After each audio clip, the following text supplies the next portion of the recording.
Yeah. Hey, brothers and sisters, this is JB from Within Punk Zine. I'm sitting here with the one and only. We are wolves. Oh! From good old Montreal, Quebec. So, how's it going, man? Pretty good, man. Good. Yeah? Oh, Yeah. Bit cold. But yeah, good. cold feet. Hey, this isn't not too bad yet. I seen that whole YouTube video on the news and everything with the buses and the crashes down that hill. That was fucking crazy, man. Nobody could believe it. It was like, it just kept coming in, and it's, Yeah. it's crazy. Yeah, and so you guys just came out with the new release, and today is the launch. Yeah. Yeah. I know. It's the Toronto launch, I guess. Yeah. Yeah, Toronto launch, and obviously that was for Wrong. Yeah. And how do you explain this release? It's a little bit different than your guys' last on the direction, so. Yeah. I mean, I guess we're so like face in that we don't really see it as different. But I guess in a few months from now, I will be like, holy shit, that's what we done. Yeah. And well, this one's a little bit more popular, and I love the synth because it's got that 8-bit analog sound. So, Yeah. is there anything that you guys produced it in order to give that sound, or you just found it just through the? Actually, it's just trials and error. Yeah. And, I guess we just tried stuff, and I guess we didn't give ourselves any boundaries. Yeah. So yeah, at moments it became kind of cheesy, and we still liked it. It was like, all right, man, what the hell? I We think it's Yeah. The cheesy factor just kind of like usually with other albums that when it became kind of like really poppy and cheesy, we were like, shit, man, that's way too much. Yeah. Now we were just like, fuck yeah, it. it's our sort of Why fifth not? record. Might as well, Why not try it and just Yeah. deal with it? And we like the sounds, like so. It ended up being like that on the album. Nice. And where was it recorded this time around? It was mostly, well, a lot of it was recorded at our studio. Yeah. With time, experience came in, and we figured out how to do it. Yep. So we did most of it at the studio, and we went to the studio outside of Paris for the proper mics and the proper stuff. Yeah. And the mastering and the finalization of it all, right? Yeah. Do you find it's easier to do off the floor recordings with the DigiDesign and Pro Tools than it is, say, conventionally going into like full-on studio work?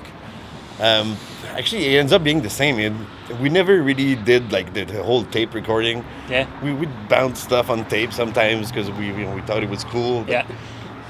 yeah. In the end, it's the same Pro Tools everywhere. Yeah. Yeah, and you find it's easier to create something and then you can come back to it, right? Yeah, exactly. Yeah. That's exactly what we did. We started from like pre-production, like demos from our jam space, and replaced what we thought would sound better with proper mics. Yeah.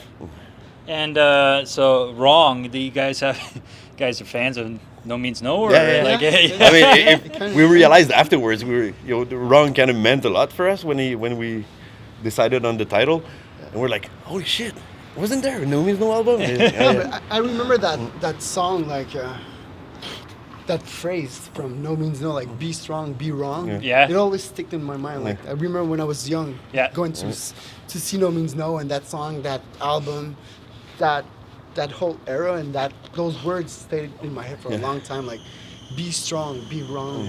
Yeah. Nice.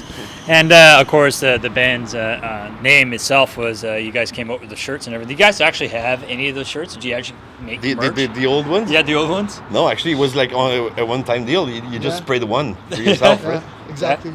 And that's it? That was the origin? Yeah, it was like one test, just trying some shit out. And like at that time, we weren't doing like printing like serigraphy, silk screen printing, so it was more of like a actual just, air bomb, air bomb, and just doing some tests. And I remember doing some other stuff, like doing some tests. Yeah. And people looked at it and were like, "What the fuck is that, man? That's okay, that's not good then." And trying real walls and a lot. like, yeah. Oh, that's good. What is that? Yeah. You like that? Okay, maybe it could be our name. And, Yeah, a lot of people are. I think at the time, even a release was not even in the question. Yeah. Yeah. And of course, you guys have been around for a long time. You have, 5 albums and everything. So, how do you view it coming back and like for direction? Do you use natural progression and like? It all feels natural to us, I guess. Organic. For the outside viewer, I'm not sure. We always question, like, are we? People are still gonna stick to it. Nobody is we don't expect anybody to follow us anywhere we go. Yeah. But I guess it's the price to pay, Yeah, You and never know anything about anything. Yeah, and this one, of course, is full on your English album, but you do still pay homage in some of the songs, and you still have kind of a mix on both. Yeah. So how do you get the reception on that so far? Pretty good. Yeah. I guess there's one French song on the album, and obviously Quebec radio stations kind of picked up on that one. Yeah. And it's the one song that's the one we finished last. We weren't sure about that one at all. Yeah. But I guess the language kind of people got on board. Yeah, and that's a common thing. And I mean, even the St. Catharines, they still have that, which is fantastic. So what creative writing process? Is there anything in particular that kind of stood out on this one? Like Vincent said, we kind of learned to work our own stuff in our studio, take our time.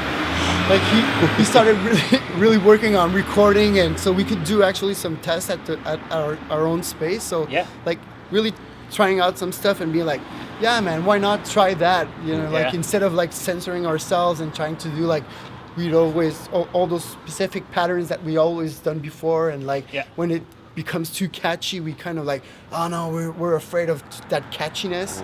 Instead of just like saying no to that, we just like, why not deal with it, and we'll see at the end when we will be officially recording if it makes sense or not. And at the end, we're just like, yeah, why not, man? And that album is kind of it is more catchy. There's some songs that are really more way up. Like the riffs and stuff. But there's also like weird songs for us that were like more minimal and more weird in itself. So it's the first time I think you record all the electronic stuff at our jam space. So it's create more freedom, I think. Like to have the pressure of the studio and like, oh, I'm not sure about this part, so let's skip it. I was going to ask that, like, what comes first as in the creative process? Is it the synth lines and the keyboards that come first? It's always different. Or is it the riffs? Yeah, sometimes he comes up with a riff. Sometimes it's just a drum machine pattern. Sounds good. And it can be like a really either weird drum pattern or something really basic, like from a drum machine from the 70s. Just. But we experience also a new kind of approach, like switching instruments, like like okay, start like a riff on the keyboard and like try to do a drum and like finally we stick. Nice. And of course the video you guys came out with, the video that you released. And who did the video for that? For Wicked Games? I just took a camera I had at home, and like I did some videos before I worked on, and it was more of like, okay, let's do a video tonight. So I brought a camera and you just it was like a one night deal. Okay, we have to do something now. So like let's meet in 1 hour at the studio and let's just record and we'll see what goes on and just have fun. And that's what happened. We had fun. Nice. And of course you launched on Fantome, and how's the label? Right. It's cool. Yeah, new label. It's I guess for us it's just cool to deal with a different team to kind of refresh. Hit the refresh button. And it feels good to us. Nice. And you guys are got a small little tour. Anything larger that you're thinking of, like going on wise? For touring? For future, I guess Europe is next in the spring. There's something going on right now, working around Europe and Asia. Going back, maybe doing a full tour in Asia. So. Nice. And you guys did have a track on that was on Gran Turismo. So what's your favorite video games? Oh yeah, that's right. Actually, we're not gamers, any of us. Well, we had a few Mario tracks. That's the one I like. Banana peel, Turtle Shell. NHL 93. I was the first one to have a Super Nintendo in my village. So Oh yeah. I played a lot. We're not gamers, but we had a few tracks on different video games, even like weird ones like rugby games that never came out in America. So it's always cool. See, I'm old by the gray hair, so Pac-Man, man. So Pac-Man, okay. So we always end with a famous book or a famous quote that comes to mind. Always catch everybody on this one. Oh yeah. Damn, I have that Be strong, be wrong. No. That's kind of easy. That's a great phrase, man. Yeah. It's a great No quote, means right? no. Be strong, be wrong. That's nice. And it's JB from Within. We are Wolves.